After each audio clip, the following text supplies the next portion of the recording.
Ladies and gentlemen, tadzoka kudombo shava tambofambira Bishop Marimo. Vazhinji venyu mavadedza muchiti madzibaba Marimo, but handiro zita ravo. Zita ravo chairo ndiBishop Marimo. Harisiro tori pachitupa here iroro. Bishop Marimo ndo zita rebasa rinozikanwa nemunhu wese. Vamwe vanozongoti madzibaba vachionawo manamatiro nemaitirwo anenge achiitwa basa. Ngoti hayi nguva ndimadzibaba basa haindiri bishop wanoitawo basa raJehovha. Bishop Marimo, kana tamboti garei tinomboita kanguva tisina kusvika kunoko. Havasi vanonyanya batika zvakanyanya paintaneti because basa ndofunga rinenge rakawawandira kwavafonera aidha vari kugomo kana kuti vaenda pasi pano. Vanenge vachingonetswa kuwanawo nekuti vanenge vachiwandirwa nebasa. Saka tinotenda zvakanyanya. Inyaya yeudzamu hwemaitirwo ebasa. Kuti tinoitira basa zvine mwero wakasiyana nevamwe wakapfurikidza. Kuti iwe munhu ukauya uchiti ndarwara unofanira kupora ndizvo ka.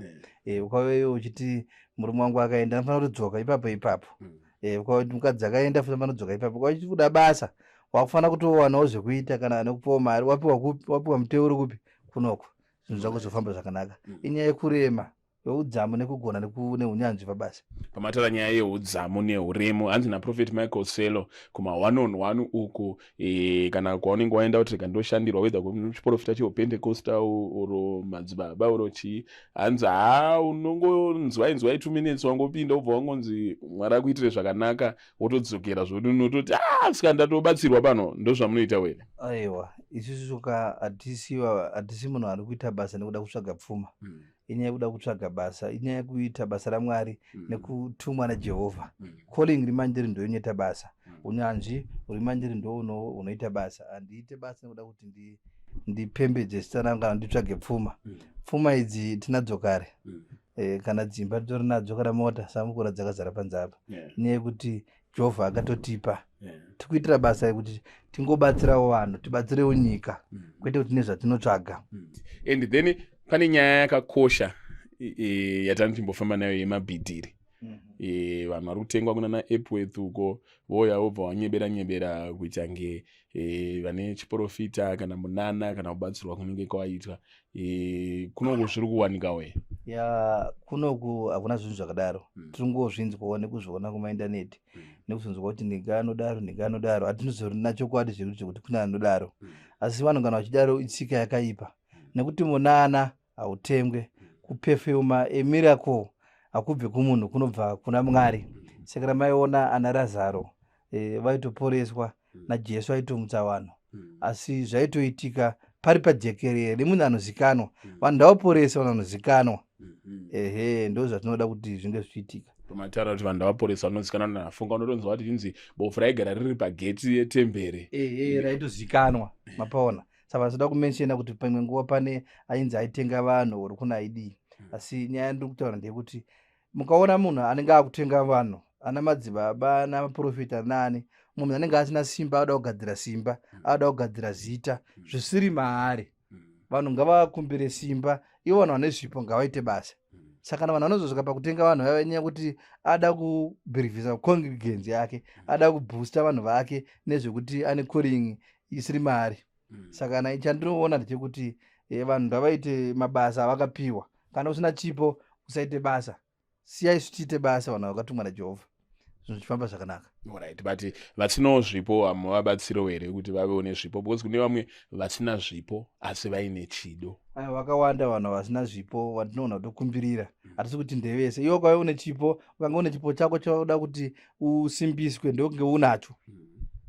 Kana usina chipo ndotongokuudza kuti vari kugona kusimbisa nekuti una chipo. Kana une chipo zvacho kwati kapfugamba tikanamata kakupa muteo wekuti uri munhu akachena unotora zvinhu zvako zvakufamba zvakanaka. Asi kana uchinge usina chipo isadhirombese ndo pamunozoona vanhu vakuzosvika pakunoromba. Wanzwa munhu akaenda kuGhana, munhu akaenda kuMozambique, munhu akaenda kuNigeria. Zvakawanda zvakutaurika.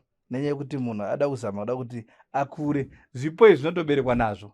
Zvakafanana neni panapa ndakafunza kwandakakurira kumusa kwangu kwachiota. Kubhuku nekuchikoro kwatakadzidza kuna Framera uko. Munhu wese aitongonditi madzibaba. Kubva nchiberekwa kumunhu akanyora gora ndakanyora anotoziva kuti madzibaba. Chero maticha akatokura aitozviziva. so kunamata ngakuve nenhoroondo nechipo ngachive nenhoroondo. Zvipo zvekuzoti munhu anongozoti ndaonera shoti, ndaona nhingi achiita, ndaona nhingi achitenga wani, ndada kutenga, ndada kutangawo basa. Ndo zvinhu zvikukanganisa basa, asi andiri kuona zvichaguma. Kune act ichazoya pamberi apa yekusunga vanhu vanonyebera vanhu. Nekuti iwe kana uchiponesa unofanira kuponesa munhu wese, kwete kuzoona munhu anotadza. Unofanira kunge une simba rekuti unogona kuita basa. Unopedzisira wakutotrayiwa. Wakutotrayiwawo. Kwete kuzoti ndakaponesa nhingi uyu ndatadza. Kana une chipo zvakafanira kuti piritsi remusoro rinorapa musoro. Rikapuwa munhu wese ari musoro, munhu wese anotongofanira kuti apore. Sando zvakafanira neminamato, inofanira kungoponesa kana uri unoponesa. Mambobata nyaya dzekuromba idzi. Vanhu havasingorobera masimba ekuti vaparidze oro chichi. Vanhu vari kurombawo zvekuda kutoita mari. Nguva yatave ino vakadzi vakawanda vari kuromba kumanjuzi. Muno muri kupinda vanhu vakawanda vanenge vachiti ini ndine renyu renjuzi, ndezvandakazopiwa, ndakazi ndine renjuzi. Pakuita minamato otoona kuti munhu ikawo haana kana any spirit, asi vaitonyebera nawo, akatotengeswa machira, atone imwe mweya yaanayo, akatomutsirwa vafi. Zvipoko, munoona mwana mudiki musikana chaiye akatogadzikwa mweya chipoko, utapota achirota, apota achidii, iye anenge achinyeberwa kunzi wewe une shai renjuzu. Shai renjuzu haringogari pamunhu wese wese, ende shai renjuzu hari pekuti kana agarwa neshai renjuzu akutotanga kutoti atsvuka, abva atanga kuzora mafuta. Motoona munhu uya atotukutuku yakambenga ari mutema. Shai renjuzu haridaro vakomana. Shai renjuzu rinoda munhu wekhala. Shai renjuzu rinongogara pamunhu wese wese. But munowo muZimbabwe munondosiya kana 1 ane shai renjuzu, kutowanika kana mumwe chete, vamwe vese vanenge vachinyepa. Shai renjuzu rinombonyatsobatsirei chikuita tiri paraenda on demand zvekuti even asina kutoda kunza naro? Shai renjuzu kazhinji kumakare kare uku, pakutaurwa kwazvinoitwa, zvinongonzi munhu ane shai renjuzu aigona kukumbirira mvura kuti inaye. Munhu ane shai renjuzu aigona kurota, aigona kuzomboita seanorapawo. Asi mazuva ano manje munhu wese anenge angoti ndine shai renjuzu, ndine rake rangu. Nekuvarume futi zvatoko. Unoona varume nevakadzi, vasikana navakomana vangoputa bute. Kuti rikuputirei hanzi shai renjuzu. Saka nanguva yatave ikai, vanhu vakutorombeswa iko vachiti ndapiwa spirit yenjuzu, iwo unenge watopiwa zvinhu zvinorema. Saka shai renjuzu harisi nyore munhu kwaanaro. Munhu akanzi shai renjuzu hazirevi kuti wakunzi zora mafuta utsvuke, kana wakunzi wakufambawo nebhodhoro rewaini pese pauri nebute. Aiwa, shai renjuzu haridaro. Ndikupaona ko pavanenge vachizoenda kumvura, ndikuona vakadzi vakutocreata magroup rakutotange kachechi. Vanenge vaitovagadzira vaya ndo vamwe vacho vemabhidhiri paya, nekuti ndiri kuzoita nguva yekubvunza vanhu vanouya kuti zvakaita sei wakanzi shai renjuzu. Unonzwa munhu akutoti ndakanzi bvisa 2000, ndakanzi tenga maraisi, kwakazonosiwa 50 kg yeraisi kumvura, kwakazonosiwa 10 liters yewaini. Vanenge vatoiswa profita, vaona mwana vanenge vari musango vanobva zitora maraisi, vakutonodya zvavakumba. Saka zvinhu zvekuti zvinoda kutarisiswa zvinhu zvakadaro. Uye anenge aichirwa nenyaya yekuti ane spirit yake yekutenda, anenge achingorarama achingofunga kuti inini ndine shai renjuzu, asi shai renjuzu harisi nyore. But iwe vane mashai akatoipa iwaya. Munhu akatouya ane shai renjuzu anotokumbiriwa kuti zvibve, nekuti zvinotonetsa kumaintaina. Munhu ane shai renjuzu haatogari muno mumaguta. Mumaguta maarikugara muna naHarare umu. Munhu ane shai renjuzu anofanira kutonogara kumusha, kumapurazi. Ivo vane mashai emanjuzu vazhinji vacho varubatwa futi munyaya dzevarume vevanhu. Vanhu vane mashai enjuzu vazhinji vacho vadora malaki evarume. Maona kuti kana une shai renjuzu unobva wamutsirwa chipoko chemunhu akafanana neshai rechihure. Iwo wacho watone shai rechihure, ndo unoona akapinda mutaundi, varume vanenge vachingomuda.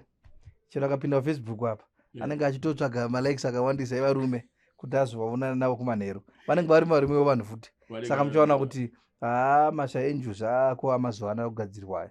But ipo pakuda kudiwa apa, imi hamuna zvamunoita here zvakachena zvekuti manenge aita aina musada zvemashai enjuzu kutsvaga varume kana tongoita muteuro chete. Hakuna munhu anonzi ana shai renjuzu. Tongopa muteuro kuti kana ukageza kana ukazora awanditi.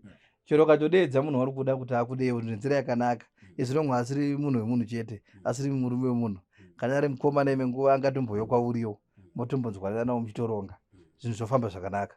Kana uchida munhu ndo malove potions, then chero watitori mudzimba mutopa chero kutobikira, kuti murume kana anga akasvibiswa moyo naamarweve akambodana navo, nenyaya kuti murume akambodana nemunhu wemanjuzu akaitwa zvaanoitwa, nguva yaachazoroora yakambodana nemunhu wemanjuzu, munhu wemanjuzu anenge akachina, anopota adzokera ikoko adzokera ikoko. Saka ndo patinoti ana amai nemasikana munhu uya mupuwa muteuro, kana wabata munhu wako wabata munhu wako. Iwe wacho wasikuita zvemanjuzu enda unoitirwa zvemanjuzu, munhu auya akukuda iwewe nemwoyo wese, mogadzira imba inogara. Ndozvatinoda izvozvo. Nezvekuti murume wako akaenda, tinogadzira kuti murume wako aende sei adzoke, monzwanana nawo zvinhu zvofamba. Varodawo basa tovagadzirirawo, vakurwara tovagadzirirawo, zvinhu zvofamba zvakanaka. Ini ndari rangu notorwisana nenyaya yematare echivanhu, ndio yanorwisa ichitoparadza. Munorwisa matare echivanhu? Matare echivanhu haana kunaka, nekuti nguva yatave inoi vanhu vazhinji vanozotadza kuzviteedzera. Zvinhu zvechivanhu zvinonetsa, zvinotambudza. Zvinoda kupota vaidedza ana teta, ana sekuru, ana mbuya vachipota vachiomberera. Sana iyoyo mazuva ano vanhu vaane majerasi, hauzozvikwanisa. Spiriti yemweya yechivanhu inofambidzana nemweya yevanhu vanenge vakatofa. Saka vachiona pachivanhu pegane vanopedzera pakutonzi tisiri kunana ningi, tisiri kunana ningi, kusvika kunana baba wako kana sekuru wako vakafa. So wakutonamata vanhu vakaita se vakafa. But vanhu vakuti hanzi yezvinozvi zvavo zvinhu zvimwe chete, ukaona munhu akapfeka gemenzi nechivanhu zvinhu zvimwe chete. Zvakatosiyana, zvakatosiyana. Itsvimbo yemunamato iyi haisi yechivanhu. Miteuro yese itori apa. Saka muchiona mukanzwa kunzi munhu akauya achipenga akabata tsvimbo apa, munhu akanga akaba pakazogadziriswa munhu akapenga akadii. Minamato chero nguva yana Mozisi anga ane tsvimbo yake kuti akapotsera kudai yachinja kuita nyoka, ichitodya nyoka dzevanhu. Bhozi yanga iri nyoka yaMwari, yanga iri tsvimbo yaMwari. Saka patsvimbo dzakadaiwo apapa patori nesimba riripo rakakura ipapa. Manje aiteka kutyisa ere manje? Unonzwa vanhu muzhinji paandosvika vamwe vanotobuda vachitiza, nekuti ine nguva inotomboita kunge kana uri munhu ane zvivi paya kana muro yakapinda ane zvaanoona ipapa. Anotonzwa munhu akutodonhera pasi akutoti ndorumwa ndezvandaona, anenge akutorwiswa nesimba raMwari riri papa. Ayo ndikupaona. Then kune vanhu vekuti mukushava handiti tinoshava zvakafanana, asi inini zvangu zvikuita nge zviri kudzokera mashure kana kuita nge ndine munyama hameno. Nyaya yepakushava yakasiyana baba Zigo. Kune mumwe munhu wekuti mese tikakupai $10 apa, mumwe munhu arare kumba anonorara achidhakwa. Mangwana makuseni obva ati ndakaroiwa, mari yangu haisi kushanda, but iye akadya mari yake. Kwete mumwe munhu anenge achiziva zvaanoda, handiti anoshandisa mari yake zviri very authentic, kuti akabata dhora ari kuzorichengetedza, ari kuzorispina, handiti, nekuti mari kana waibata ndo masoja ako anofanira kunyorwa hondo.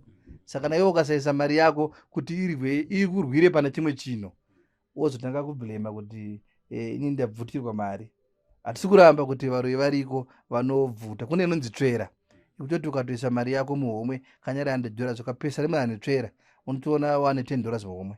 Iriko mishonga yakadaro. Kutoona mane 10. Kutora mane 10 iwe wanga wane $100 mapaona. Saka inonzi tsvera iyoyo, iriko. Asi hazvina kunyanya kuwandisa. Enda vemuno mudare matombo yanhu akawanda vanenge vachiti ndada kupisirwa tsvera yangu. Chindenge chiri chidhoma chaicho chinotora mari. Variko vanhu vanoromba marombeserwa akadaro. Saka hatisi kuramba kuti zviriko zvokuti vanhu vanenge vachirwiswa kuti mari dzavo dzisashande. Asi zvinenge zvingoda minamato zvinhu zvachona zvese. But ipapa pekuti mari unenge uchitambisa, kune vakutoti mudhiri macho vamwe pavanowana makastoma 10 iye anowana 1. Vamwe kana vachichera goridhe pavanowanavo chuma, vanochiti chuma kunana shamba uko, iye anowanawo jecha. Kungo vanhu vekuti unenge wakatoreiwa. Izvo ndo zvakazara manje izvozvo, zvekuti haugone kuita mhanza yemari. Semakorokoza akawanda vari kuuya tichitovagadzirira kuti wabate upfuma, nenyaya yekuti maberekerwo anenge akaitwa. Kune chivanhu zvakawanda zvinoitwa. Munhu anoberekwa vamwe pamupanotorwa guvhu, maguvhu aya pane zvaanoitwa. Saka paunozonokura paya unoona zvinhu zvako zvisafambe. Then tsoka chaidzo dzinonokorwa, hembe chaidzo nemafoto chaiwo variko vari vanoshandisa vachivhiringidza vanhu. Sati kuti vanhu vakadaro wese hakuna munhu anouya pano achinzi acharamba ane shairi yemunyama okusaita mari. Aiwa, inini masawiro angu wese anenge auya muno, munhu waMwari wese anenge apinda muno zvake zvakutofamba akutoita mari. Ladies and gentlemen, mukawanzwa Bishop Marimo. Tikati gare tinopota tichiuya kuno kuti timbogara navo pasi tichivabvunza vachitiudza kuti mashandiro avari kuita akamira sei. Anenge vari kudombosha ava ndichivapa mukana wekuti vatiudze mafoni namba avo nekuti vanowanika nguvai uye panenge pakadii, uye vanobva vatiudza mashoko avo ekuita sei ekupedzisira. Bishop, namba dzangu dzekufona vanoda kundibatawo i0773 280 621 0773 280 621 nedzimwe dzana dziri pasi apa dzinoti 1. Mashoko angu ekupedzera andinawo ndeyekuti kana waremerwa iwe usambonetsekana, unouya pano kana ngofona chirwere kwauri ikoko chiri kunyika kwauri, tobatsirana. Inini ndakasiyana nevamwe vese vanozviti vanoita basa, ndine maitiro angu andinoita kuti vakamboya pano vanondiziva baba Zigu kuti baba ava vazivi kutamba navo, saka ndinotendawo chaizvo nekuuya kwamaitawo. Nevari kudiaspora vanondibata, vari kudiaspora vamwe naEngland, Germany, America vari kundibata tichitaura navo, ende angori matestimony ega ega emaitiro atirikuitawo basa. Aiwa, maita basa Bishop. Tinotenda muna waMwari.